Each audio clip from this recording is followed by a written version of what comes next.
Olá, muito boa tarde. O diálogo interreligioso e a construção da paz ganham um impulso através do CAICID, Centro Internacional de Diálogo, que graduou recentemente 69 bolseiros do seu programa de promoção de paz nas comunidades. Um deles é português, está hoje entre nós, é o João Magalhães, com quem vamos conversar logo após os temas da atualidade religiosa e da rubrica da Fundação Ajuda à Igreja que Sofre, Perseguidos, mas não esquecidos.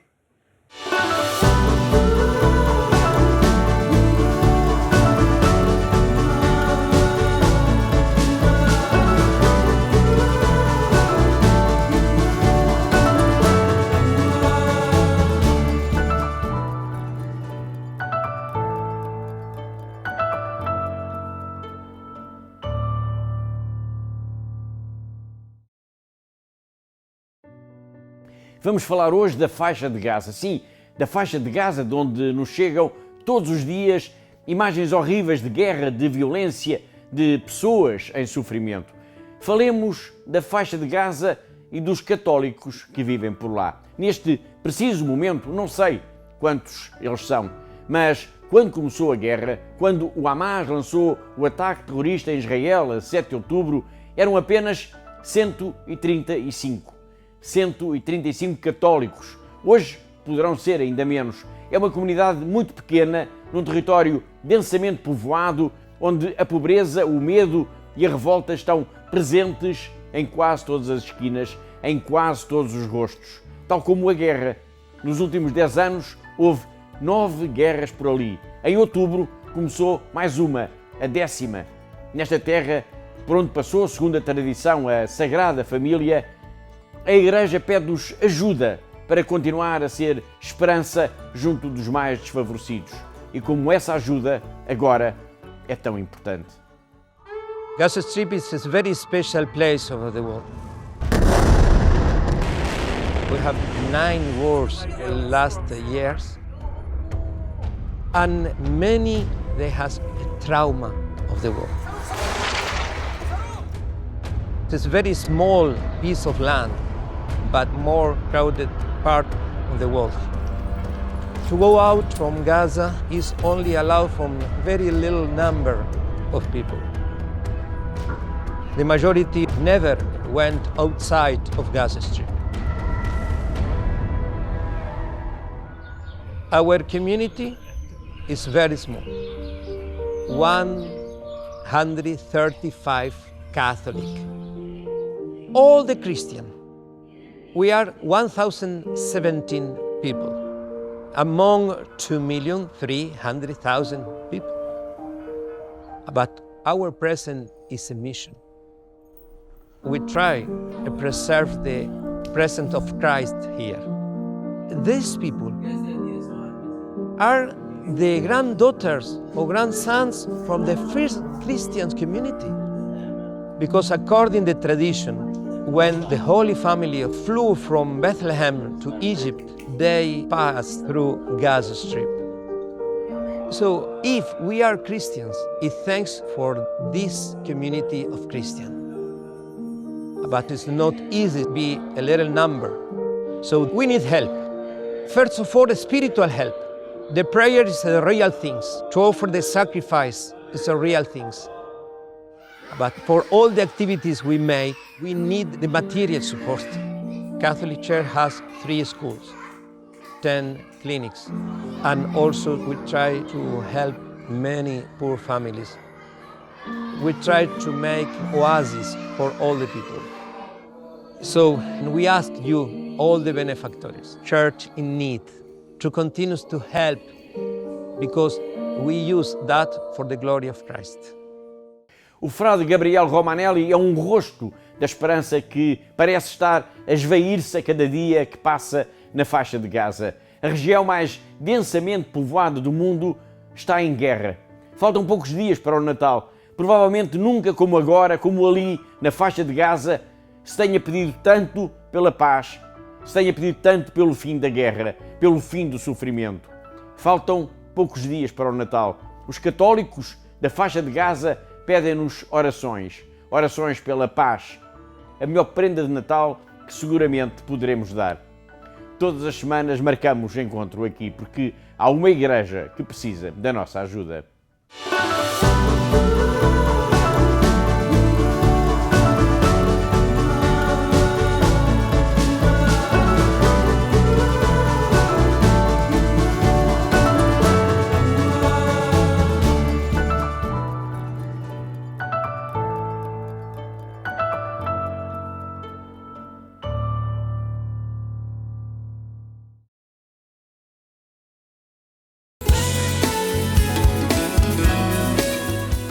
Seminário da Luz acolhe exposição de presépios para assinalar o Natal de Greccio.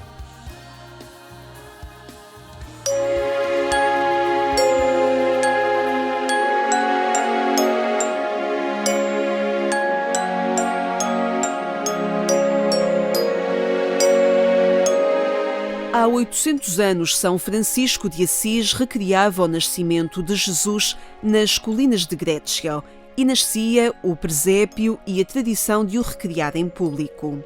Uma representação que com os tempos despertou o interesse e a criatividade dos artistas e reservou lugar nas casas de cada um.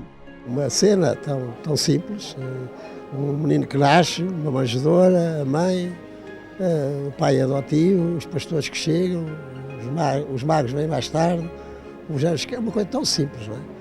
E acaba por ter uma capacidade de mover, comover e depois até ensinar como é que se há de estar na vida com simplicidade, como é que a vida nasce, como ela deve ser acolhida, como ela deve ser visitada. Esta verdade do presépio é algo de único, não é? Nós não encontramos nada parecido nem nas tradições religiosas em geral com tanta expressão. Para assinalar este 8º aniversário, a província portuguesa da Ordem Franciscana lançou um concurso nacional de presépios, cujas obras podem agora ser apreciadas em 3 núcleos expositivos. Um deles fica no Seminário da Luz e foi inaugurado no dia em que a liturgia assinalava a solenidade da Imaculada Conceição. A Eucaristia, presidida por Dom Manuel Clemente, antecedia a abertura da exposição, onde muitos puderam apreciar a criatividade com que se retrata o nascimento de Jesus e como esta tradição se mantém tão presente ao longo dos séculos. Eu reparo que mesmo entre nós, em Portugal, o presépio está a ser reencontrado. Está a ser reencontrado e é muito bom que seja, porque chegar ao Natal só com pais de Natal e com presentes e com carrinhos, com renas, isso é tudo folclore, não é? Mas o essencial é exatamente este menino que nasce. Esse aqui é o grande presente que Deus nos dá, é Jesus. E daquela maneira simples com que aconteceu e com que deve continuar a acontecer na vida das pessoas, no acolhimento que nós fazemos uns aos outros. Aí também é o Natal todos os dias. Nesta exposição estão obras a concurso, mas também muitas outras representações que resultam da criatividade que a inspiração e a piedade cristã produziram. E então, nesta exposição, nós temos precisamente uma amostra dessa criatividade, dessa diversidade e, ao mesmo tempo, dessa transversalidade, porque o presépio toca a todos, sensibiliza as crianças, emociona os idosos e os menos jovens e até os menos crentes. Não é preciso ir à catequese ou ter feito a catequese completa para percebermos o que é um presépio, para cada um de nós criar o seu presépio e, diante do presépio, recriar um bocadinho a vida. Para além do Seminário da Luz, outras obras a concurso podem também ser vistas no Museu Nacional do Azulejo e no Museu de Lisboa Santo António. Para além de alguns presépios que não vão estar a concurso, mas são presépios tradicionais portugueses que estão lá no museu, são cerca de 20, de norte a sul do país, uma coleção bem interessante, interessada por alguns colecionadores privados. Vamos ter várias atividades, vamos ter um percurso para visitar alguns presépios que existem ali na colina da Alfama, próximo do museu, e portanto é um percurso de rua. Vamos ter uma conferência da professora Maria Lourdes Chirgado Ganho sobre o presépio franciscano, vamos ter um lançamento de um livro sobre presépios, enfim, este mês vai ser um mês dedicado ao presépio. A par deste concurso, os franciscanos decidiram também colmatar um vazio na nossa produção literária que explique o presépio e forneça mais elementos históricos e também teológicos sobre a tradição de representar o nascimento de Cristo. Os autores e artistas perguntavam: então, mas o que é isso do presépio de São Francisco? Ou o que é o presépio inspirado por São Francisco? O que é isso de Grécio? E então, realmente, no mercado português não havia propriamente um livro sobre isso. O livro apareceu, está a ser também agora apresentado. Também uma forma de assinalar os 800 anos deste acontecimento, com algo que fica para a formação, para os leitores interessados e até como uma bela uma bela prenda de Natal. De Belém a Grécio é um itinerário explicativo que nos revela algumas surpresas em torno deste gesto de São Francisco de Assis. O presépio de São Francisco é cheio de surpresas, como o próprio São Francisco. Começa exatamente pelo paradoxo de que ele não queria fazer um presépio e ficou conhecido como pai do presépio. O segundo grande paradoxo é que, de facto, o presépio de São Francisco é dar a volta ao presépio. Tudo aquilo que nós costumamos pôr no presépio não está lá.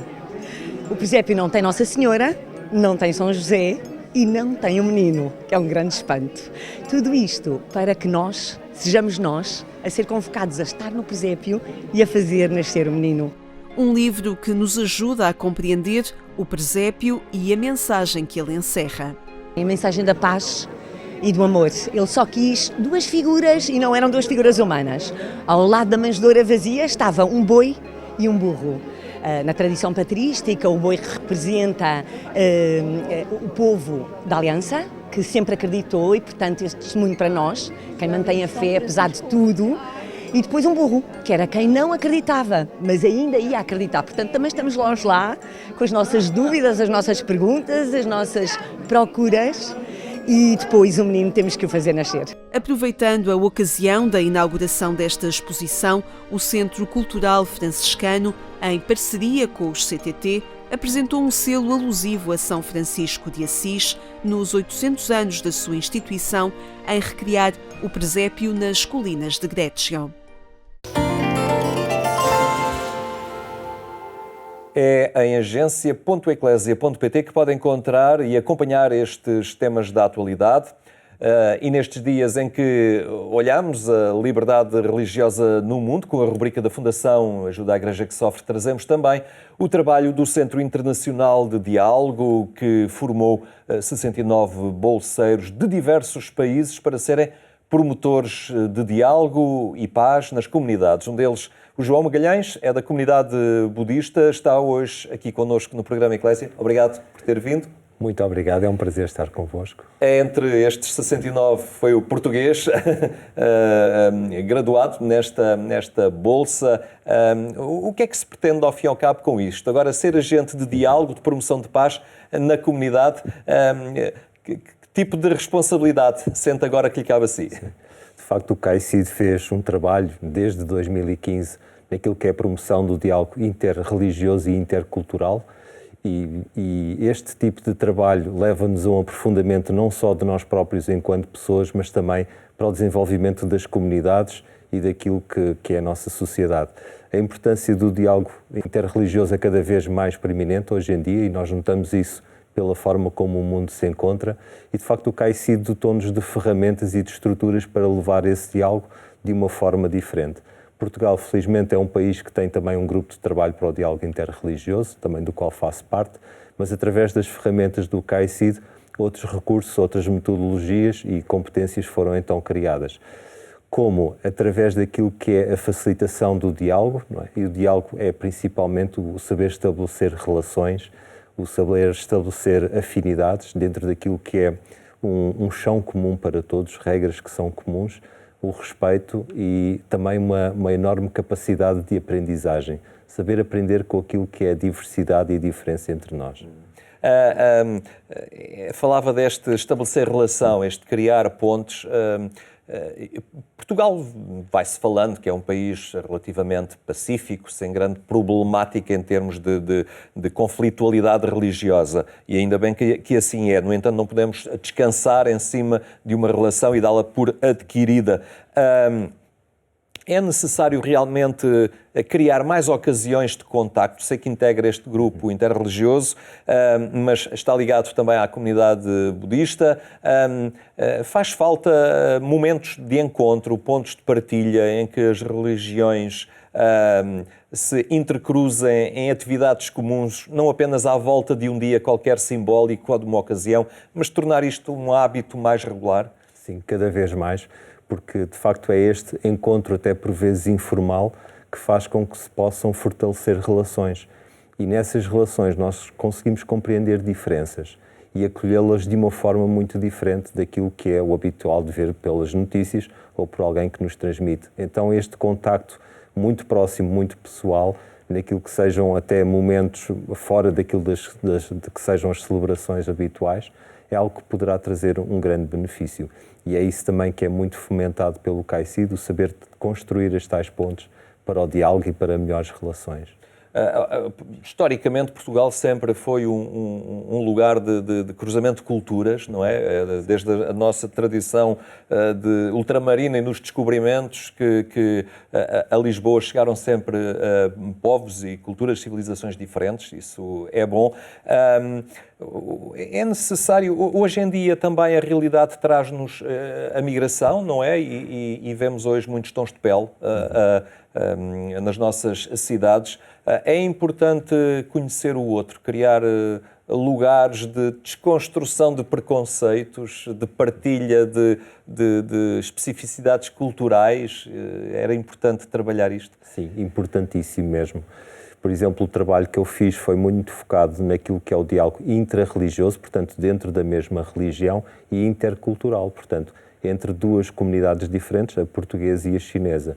E nós observamos que realmente existem cada vez mais comunidades distintas cá em Portugal e tem que haver um abraçar, um acolher, eles compreenderem-nos melhor e nós também os compreendermos melhor, para que mais facilmente possa haver uma coesão social e, de facto, manutenção da paz que sempre existe em Portugal. E é um trabalho que se tem que fazer, e referi-o também, dentro da especificidade de cada um, não é? Porque não basta haver um entusiasta, não é? Ele tem que ser semente nesse grupo, dessa vontade do próprio grupo se abrir e conhecer a diferença. Exatamente.